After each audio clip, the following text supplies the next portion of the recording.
ఇవన్నీ వచ్చిన తర్వాత ఇప్పుడు ఇది కూడా యాడ్ అయింది. పోర్ట్ కూడా మొత్తం coal, ash, iron ore, container port మూతపడుతుంది.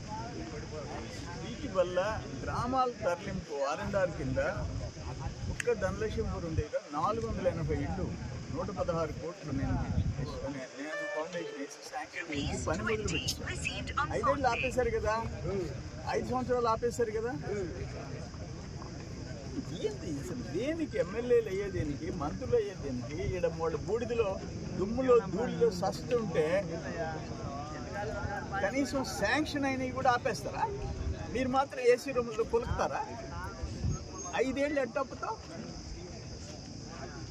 148 houses చూడండి, 116,95,00,000 ఎప్పుడు శాంక్షన్ అయింది?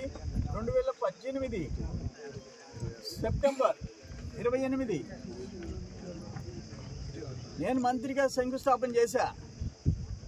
ఆపేశారు. 5 ఏళ్ళు ఆపేసి హ్యాపీగా పడుకున్నాడు ఆయనకి మాత్రం కరోనా హౌస్, వీళ్ళకి ఆ చిన్న ఇళ్ళు పూర్తి చేసేదానికి ఆయనకి ఇష్టంలా. ఇక్కడ బూడిదలో చావండి. ఇప్పుడు వాళ్ళు దేవర దెబ్బ గిరిజన వాడు ఏం చెప్తున్నారు? బతకలేకున్నామయ్యా, బతకలేకున్నాము అన్నారు. ఇది మానవత్వం లేని పనులన్నీ గత 5 సంవత్సరాలు జరిగినాయి. మానవత్వం లేని పనులు. ఈ బండ్ పని జరుగుతుంటే అనేక గ్రామాలకు దీని కింద ఆధారపడి ఉన్నాయి. 100,000 ఎకరాలు ఆధారపడి ఉన్నాయి. మనుషుల ప్రాణాలు ఉన్నాయి.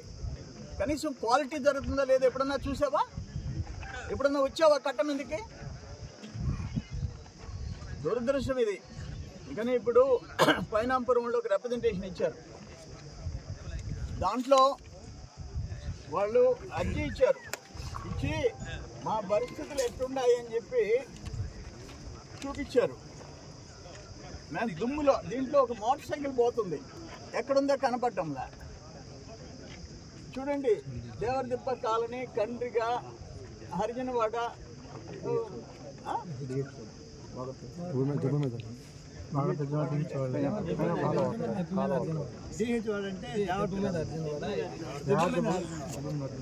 ఇది యాస్పాండ్ జన్కో. ఇది పరిస్థితి. ఏమయ్యా కొంచెం తెలుగులో రాస్తే డిహెచ్ వాడ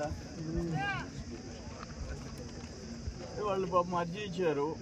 మా పైనాంపురం మొత్తం షిఫ్ట్ చేయండి అని.